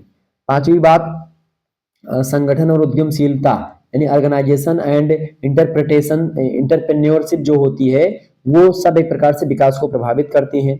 इसके अलावा छठी बात, विदेशी पूंजी आपके पास जितने ज्यादा होगी, फॉरेन कैपिटल, वो भी एक प्रकार से आपकी क्या होगा, घरेलू बचत होगी, विदेशी पूंजी से आप आयात कर सकेंगे और ऐसी स्थिति में आपको सस्ते माल भी मिल जाएंगे, तो विकास उससे भी आपका बढ़ेगा। इसके अलावा और भी कई सारे कारक हैं, तो ये सब हो गए विकास को प्रभावित करने वाले कारक। इसके अलावा सामाजिक कारक भी बहुत सारे हैं, ठीक है, जैसे और राजनीतिक कारक भी हैं, धार्मिक कारक हैं, अंतर्राष्ट्रीय परिस्थितियां हैं, विकास की आकांक्षा भी बहुत सारी चीजें होती है। कुछ देश ऐसे हैं जो कि विकास को लेकर के बहुत ज्यादा फोकस करते हैं, कुछ देश ऐसे विकास पर ज्यादा ध्यान नहीं देते, तो ये सब है। चौथा प्रश्न देखिएगा, सतत विकास या पर्यावरण संरक्षण हेतु अंतर्राष्ट्रीय प्रयासों को बताइए। फटाफट से आप बताएंगे, सतत विकास या फिर पर्यावरण संरक्षण हेतु अंतर्राष्ट्रीय प्रयासों को बताइए। बताइए भाई, फटाफट से आप बताने का प्रयास करेंगे अंतर्राष्ट्रीय प्रयास क्या हुए हैं, खास करके सतत विकास या पर्यावरण संरक्षण को ध्यान में रख करके जो चीजें हुई हैं उसके बारे में पूछा जा रहा है। तो कई सारे अंतर्राष्ट्रीय प्रयास किए गए हैं सतत विकास या पर्यावरण संरक्षण को ध्यान में रख करके। सबसे पहला प्रयास किया गया था स्टॉकहोम सम्मेलन किया गया। स्टॉकहोम सम्मेलन कब किया गया था? 1972 में किया गया था, ठीक है, ये बात ध्यान रखेंगे। और उसके बाद में आप देखते हैं उसके बाद में, अच्छा, 5 जून को स्टॉकहोम में ही आप देखते हैं 5 जून को हर वर्ष जो आप पर्यावरण दिवस मनाते हैं वो पर्यावरण दिवस खास करके यूनेप के द्वारा प्रारंभ किया गया था, ठीक है, ये बात यानी कि संयुक्त राष्ट्र पर्यावरण कार्यक्रम के द्वारा, जिसको शॉर्ट फॉर्म में यूनेप बोलते हैं, उसके द्वारा शुरू किया गया था। तो वो स्टॉकहोम सम्मेलन के द्वारा ही संभव हो पाया है, ठीक है। 1972 ईस्वी में स्टॉकहोम में मानवीय पर्यावरण और संयुक्त राष्ट्र सम्मेलन हुआ, जिसमें 113 देशों ने भाग लिया था, ठीक है, और इसमें पर्यावरण को ध्यान रखने की बात की गई थी। दूसरा सम्मेलन होता है वियना सम्मेलन। कब होता है? 1985 में होता है वियना सम्मेलन, ठीक है, ये बात ध्यान रखेंगे। वियना ऑस्ट्रिया की राजधानी है, ऑस्ट्रिया की, और विश्व सम्मेलन होता है यहाँ पर मार्च 1985 में। ओजोन परत को ध्यान में रख करके ये चीजें की जाती है। The Vienna convention of the protection of the ozone layer जो है, ये एक प्रकार से इसको कहा गया था। इसके अलावा तीसरा जो सम्मेलन होता है वो होता है मॉन्ट्रियल प्रोटोकॉल। 1987 में होता है मॉन्ट्रियल प्रोटोकॉल, ठीक है, 2 सालों के बाद में वियना सम्मेलन के।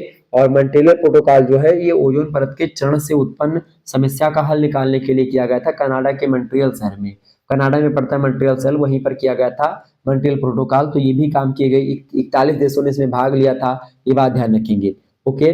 और इसके अलावा और भी तमाम सारे कार्य किए गए, जैसे नर्मदा बचाओ आंदोलन सम्मेलन 1989 में स्थापित किया गया। 118 देशों के प्रतिनिधियों ने भाग लिया इसमें। मार्च में लंदन में हुआ था ओजोन बचाओ सम्मेलन हुआ था, ठीक है, उसमें 118 देशों ने भाग लिया। क्लियर, ये बात ध्यान रखेंगे।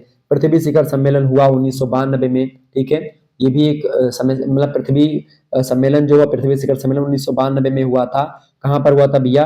रियो डी जेनेरियो में हुआ था, ब्राजील में, ठीक है। पृथ्वी को पर्यावरण त्रासदी से बचाने के लिए 3 दिन से, मतलब कि 3 तारीख से 13 तारीख, यानी 3 जून से 13 जून तक लगभग एक प्रकार से 1992 में इस पर चर्चा हुई थी, पृथ्वी सम्मेलन हुआ था। 120 देशों से अधिक लोगों ने इसमें भाग लिया था, ठीक है, ये बात ध्यान रखेंगे। तो इसको लेकर के और भी तमाम सारे कार्यक्रम चलाए गए हैं। रियो घोषणा पत्र आता है, जैव विविधता संरक्षण समझौता होता है, क्योटो सम्मेलन आता है 1997 में, मॉन्ट्रियल सहमति होती है, ठीक है। इसके अलावा और भी चीजें सामने आती हैं। मॉन्ट्रियल सहमति 1997 में होती है। जेनेवा प्रोटोकॉल प्रथम विश्व जलवायु सम्मेलन 1975 में होता है। कई सारे काम होते हैं जो कि सतत विकास और पर्यावरण संरक्षण को ध्यान में रख करके किए जाते हैं। क्लियर, ये सब ध्यान रखेंगे। आगे बढ़िएगा, अगला प्रश्न आपकी स्क्रीन पर आ चुका, फटाफट से आप देखेंगे। इंपॉर्टेंट प्रश्न है 5वां, भारत में विकास केंद्रों का पदानुक्रम बताइए। भारत में विकास केंद्रों का जो पदानुक्रम है उसके बारे में अगर बात की जाए तो ये विकास कार्यक्रम में पदानुक्रम बहुत जरूरी भी होता है। और खास करके भारत के विकास केंद्रों में पदानुक्रम होता है कि भाई आप देखें, जैसे भारतीय भूगोलवेत्ता है एक, उनका नाम है आर.पी. मिश्रा, एक विद्वान है पी. सुंदरम, और एक विद्वान है बी.एल.एस. प्रकाश राव जी। इन लोगों ने क्रिस्टालर के केंद्र स्थल सिद्धांत में उल्लिखित केंद्र स्थलों में पदानुक्रमीय व्यवस्था का अनुकरण करते हुए भारत के विकास केंद्रों को आरोही क्रम में 5 स्तरों में बांटा है, जिसके जिसके अनुसार सबसे छोटे विकास केंद्र को विकास केंद्र व सबसे बड़े विकास केंद्र को विकास ध्रुव कहा जाता है। जो सबसे बड़ा विकास केंद्र होता है उसको विकास ध्रुव, और जो सबसे छोटा विकास केंद्र होता है उसको विकास का केंद्र का, मतलब कि जो सबसे छोटा उद्योग होता है उसको विकास केंद्र, और जो सबसे बड़ा होता है उसको विकास का ध्रुव कहा जाता है। अब इसमें सबसे पहला चीज होता है विकास केंद्रक, ठीक है। सबसे पहला जो पद होता है विकास केंद्रक, सबसे छोटा, ग्रोथ फोकस जिसको आप बोलते हैं। इसमें क्या होता है, स्थानीय स्तर पर या केंद्रीय ग्राम स्तर पर कोई उद्योग होता है वो होता है। उसके बाद में फिर उससे बड़ा जो उद्योग होता है वो होता है सेवा केंद्र यानी सर्विस सेंटर। सर्विस सेंटर की अगर बात की है तो वो होता है प्रादेशिक लघु स्तरीय केंद्र होता है ये, ठीक है, प्रदेश के लघु स्तरीय केंद्र होता है। तीसरा जो होता है वो होता है विकास बिंदु, यानी जिसको आप ग्रोथ पॉइंट बोलते हैं। इसमें उप प्रादेशीय या प्रादेशिक स्तरीय केंद्र होता है ये। इसके अलावा चौथा जो होता है वो होता है विकास केंद्र, जिसको आप बोलते हैं ग्रोथ सेंटर। एक होता है विकास बिंदु, तीसरा नंबर। एक होता है विकास सेंटर यानी विकास केंद्र। तो विकास केंद्र जो होता है प्रादेशिक स्तरीय केंद्र होता है। और जो पांचवा होता है विकास ध्रुव। विकास ध्रुव मतलब ग्रोथ पोल, राष्ट्रीय स्तरीय केंद्र जो है एक प्रकार से बड़ी कोई फार्म, बड़ी कंपनी, बड़ी एक प्रकार से वो चीजें। तो ये होता है पदानुक्रमिक व्यवस्था। कौन कौन से, स्थानीय स्तर पर केंद्रीय ग्राम यानी विकास केंद्र, सेवा केंद्र, विकास बिंदु, विकास केंद्र, विकास ध्रुव। क्लियर, ये बात ध्यान रखेंगे। तो ये होते हैं विकास केंद्रों के पदानुक्रम के बारे में मैंने आपको बताया। छठा क्वेश्चन आप देखेंगे, प्रश्न है नियोजन प्रदेश के परिसीमन के सिद्धांतों को समझाइए। फटाफट से आप बताएंगे, नियोजन प्रदेश के परिसीमन के सिद्धांतों को समझाइए। इंपॉर्टेंट प्रश्न है आपकी परीक्षा के दृष्टि से। नियोजन प्रदेश का परिसीमन को अंग्रेजी में बोलेंगे delimitation, delimitation of planning region. तो इसमें 5 सिद्धांत मुख्य रूप से हैं नियोजन प्रदेश के या प्रादेशिक नियोजन के परिसीमन के 5 सिद्धांत हैं। कौन कौन से हैं? पहला है सबसे पहले प्राकृतिक नियोजन को अनावृत करना, यानी first to uncover natural planning, यानी नियोजन प्रदेशों को अनावृत करने की विधि प्राकृतिक प्रदेशों के अनावरण से ही प्रारंभ होती है। और क्योंकि नियोजन प्रदेशों का मूलभूत आधार होता है प्राकृतिक प्रदेशों के पदानुक्रम में, ठीक है। तो इसीलिए सबसे पहली बात क्या होता है, सबसे पहला जो सिद्धांत होता है नियोजन प्रदेश का वो होता है सबसे पहले प्राकृतिक नियोजन को अनावृत करना, ठीक है, उनको कवर करना। दूसरा क्या होता है, दूसरा होता है नियोजन प्रदेश की सीमाएं अस्थायी ना हो, इसके पर भी ध्यान देना चाहिए, ठीक है। ऐसा नहीं होना चाहिए कि एक प्रादेशिक पद्धति बनाने के पश्चात इसी को सदैव आधार बनाया जाए। मतलब प्रादेशिक समस्याओं के आधार पर नियोजन की जो सीमाएं हैं वो लगातार बदलती रहे। कोई समस्या है तो उसके अकॉर्डिंग वो उसकी जो नियम है, उसके जो कायदे वो भी बदलते रहे। तो एक लचीलापन और एक बदलाव की स्थिति होनी चाहिए, ठीक है, अस्थायी ना हो, अस्थायी होनी चाहिए। तीसरा सिद्धांत है नियोजन प्रदेश के परिसीमन का, वो है लघु स्तर के नियोजन प्रदेशों को खोजा जाए। जो छोटे छोटे एक प्रकार से जो नियोजन प्रदेश है उनको उनकी खोज की जाए ताकि कोई दिक्कत ना हो, ये बात ध्यान रखेंगे। ओके, इसी प्रकार से और भी चीजें, जैसे कि चौथा सिद्धांत जो इसका है वो है प्रादेशिक व प्रशासनिक सीमाओं का समन्वय बनाया जाए। और पांचवा जो सिद्धांत है वो है विभिन्न स्तरों के नियोजन प्रदेशों की सीमाएं परस्पर ना काटे एक दूसरे को, ये भी ध्यान रखा जाए। नियोजन प्रदेश परिसीमन के कई मापदंड हैं, जैसे कि कार्यात्मक एकता, क्षेत्रीय संलग्नता, आकार की दृढ़ता, समस्याओं की एकरूपता, आर्थिक पोषण सक्षमता, आकार की सुगमता और प्रादेशिक जागरूकता। ये सब आपको एक प्रकार से मापदंड होते हैं नियोजन प्रदेश परिसीमन के। इन चीजों को तो भी ध्यान रखेंगे। बाकी हम चर्चा करते रहेंगे इन सभी पर, एक सेपरेट वीडियो आपके लिए मैं बनाता रहूंगा। आगे देखिए 7वां प्रश्न है नगर नियोजन की संकल्पनाएं कौन कौन सी, फटाफट से आप बताएंगे। नगर नियोजन की क्या क्या संकल्पनाएं भैया, फटाफट से आप बताइएगा। इंपॉर्टेंट प्रश्न है आपकी परीक्षा की दृष्टि से। नगर नियोजन की क्या है भाई संकल्पनाएं, बताइएगा। नगर नियोजन की संकल्पनाओं के बारे में आप बताइए, फटाफट से आप बताने का प्रयास करेंगे। एक बार वीडियो को आप लाइक और शेयर कर दीजिएगा ताकि इसी प्रकार से और भी वीडियोस आपको मिलते रहे और नोटिफिकेशन आप तक पहुंचता रहे। नगर नियोजन की संकल्पनाओं की बात की जाए तो मुख्य रूप से कई संकल्पनाएं हैं, ठीक है। नगर नियोजन की जैसे पहली संकल्पना है नगर नियोजन की उपवन नगर संकल्पना, यानी गार्डन सिटी कॉन्सेप्ट।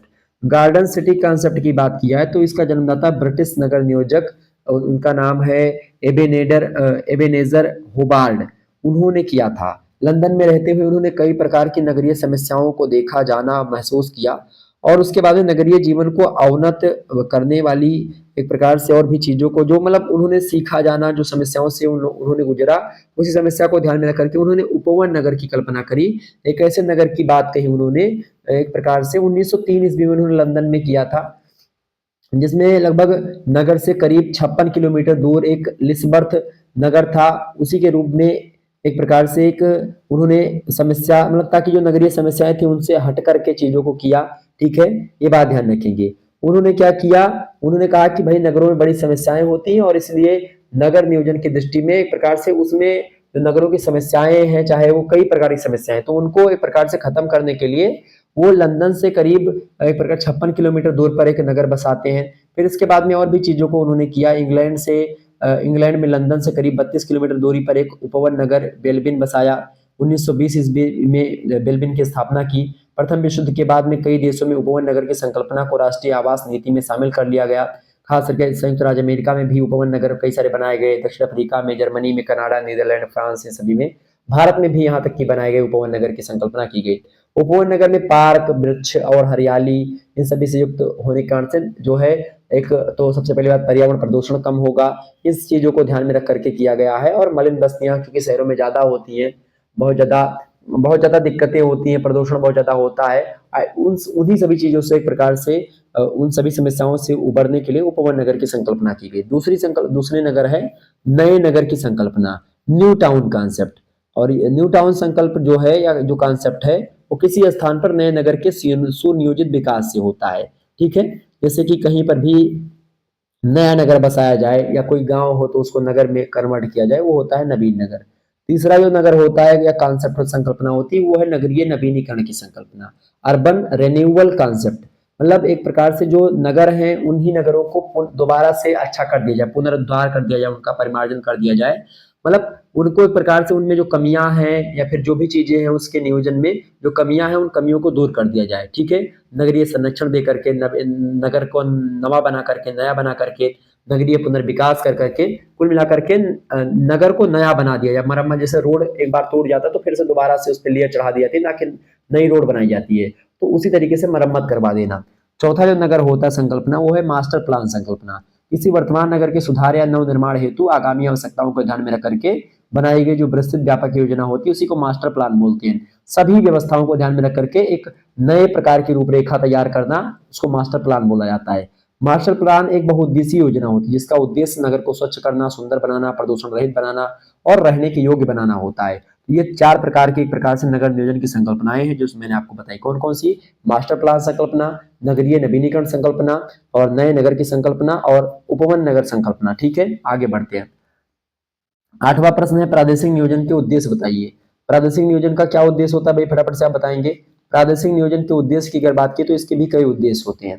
पहला उद्देश्य होता है प्रादेशिक नियोजन का नियोजन, चूंकि नियोजन में भविष्य की कल्पना की जाती है और परिणामों का पूर्व अनुमान लगाया जाता है तथा संस्था की जोखिमों और संभावनाओं को जांचा जाता है। पहला उद्देश्य। दूसरा उद्देश्य इसका यह होता है नियोजन के फलस्वरूप संगठन में एक ऐसे वातावरण का निर्माण होता है जो स्वस्थ प्रतिस्पर्धा को प्रेरित करता है। तीसरा जो उद्देश्य है प्रादेशिक नियोजन का वो ये है कि नियोजन में योजना के अनुसार कार्य को पूर्ण किया जाता है जिससे संगठन को लक्ष्यों की प्राप्ति अपेक्षाकृत आसान हो जाती है। चौथी बात यह है कि नियोजन संगठन में स्वास्थ्य पर्यावरण का निर्माण करता है, स्वस्थ पर्यावरण का निर्माण करता है जिसके परिणाम स्वरूप स्वस्थ मोर्चाबंदी भी प्रोत्साहित होती है। ठीक है, इसके अलावा और भी नियोजन के कार्य में कई सारी चीजें होती हैं। ठीक है, नियोजन के द्वारा संगठन संबंधी व्यक्तियों, खास करके आंतरिक या बाह्य संगठन के लक्ष्यों और उन्हें पाने की विधियों के संबंध में जानकारी मिलती है। नियोजन संगठन की कई क्रियाओं में एक रूपता लाता है जो नीतियों के कार्यान्वयन के लिए जरूरी होता है। तो ऐसे कई सारे उद्देश्य होते हैं जिसको ध्यान में रख करके नगर नियोजन या फिर प्रादेशिक नियोजन के ऊपर ध्यान दिया जाता है। क्लियर? तो ये सब कई सारे प्रश्न हुए जिसके बारे में हमने चर्चा करी। देखिए, खंड सा की बात की है तो केवल 2 प्रश्न आपको करने हैं, ये बात ध्यान रखेंगे। केवल 2 प्रश्न आपको करने हैं, केवल 2 प्रश्न खंड सा से, और एक प्रश्न का उत्तर आपको लिखना है कितने शब्दों में? 5 शब्दों में आपको एक प्रश्न का उत्तर देना है। ठीक है, और लगभग आप जो है 3 पेज में अगर आप उत्तर लिख देंगे तो आपका हो जाना 3 से 4 पेज। 4 पेज लगभग आप अगर उत्तर लिखेंगे इसका तो ठीक माना जाता है। देखिए, पहला प्रश्न है क्षेत्रीय विकास क्या है, परिभाषित कीजिए। मोस्ट इंपोर्टेंट प्रश्न है, इसको मैं चर्चा कर दूंगा, एक दिन बता दूंगा आपको सेपरेट वीडियो में। अगला प्रश्न हमसे पूछा जा सकता है एग्जाम में कि इनपुट आउटपुट यानी आईक्यू मॉडल जो होता है विकास का वो क्या है, इसके बारे में भी मैं चर्चा करूंगा। अगला प्रश्न तीसरा, पर्यावरणीय मुद्दे एवं सतत विकास की वर्तमान युग में महत्व की विवेचना करें। मोस्ट इंपोर्टेंट प्रश्न ये भी बन सकता है। अगला प्रश्न आपके एग्जाम की दृष्टि से इंपॉर्टेंट है, पंचवर्षीय योजनाओं का इतिहास क्या है, परिभाषित कीजिए। ये सब प्रश्न हम चर्चा करेंगे पंचवर्षीय योजनाओं को लेकर के। एक सेपरेट वीडियो आपकी आने वाली है जल्द ही, तो आप सभी लोग तैयार हो जाइए उसके लिए। तो ये सारे प्रश्न जो थे आपकी परीक्षा की दृष्टि से बहुत महत्वपूर्ण है। ठीक है, तो आप इनको ध्यान रखिएगा। बाकी और भी मॉडल पेपर लाया जाएगा तो उसमें भी और भी चीज़ों को चर्चा करूँगा, तो आपका सारा डाउट क्लियर होता रहेगा। शिक्षा शास्त्र का पेपर नंबर 1 का एजुकेशनल असेसमेंट उसका नाम है, बीए 5th सेमेस्टर का लिखित मॉडल पेपर आ चुका है, ऑब्जेक्टिव भी आ चुका है, आप देख लीजिएगा। इसके अलावा समाजशास्त्र का भी आ चुका है पेपर 2 का, पेपर 1 का जल्द ही आ जाएगा। पेपर 2 में रिसर्च मेथोडोलॉजी इन सोशल साइंस आपको पढ़ना है, इसका मॉडल पेपर आ चुका है, लिखित का ऑब्जेक्टिव का दोनों का। हिंदी के फर्स्ट पेपर का यानी साहित्य शास्त्र और हिंदी आलोचना का पेपर आ चुका है, मॉडल पेपर लिखित वाला, आप देख लीजिएगा। राजनीति शास्त्र का भी लिखित मॉडल पेपर और होम साइंस का मॉडल पेपर लिखित आ चुका है, आप लोग सभी लोगों ने नहीं देखा तो देख लीजिएगा। चलिए फिर मिलते हैं हम नेक्स्ट वीडियो में, तब तक के लिए जय हिंद जय भारत। आप सभी का बहुत बहुत धन्यवाद। हमारे साथ जुड़ने के लिए इसी प्रकार से अपना प्यार हमेशा बनाए रखिएगा।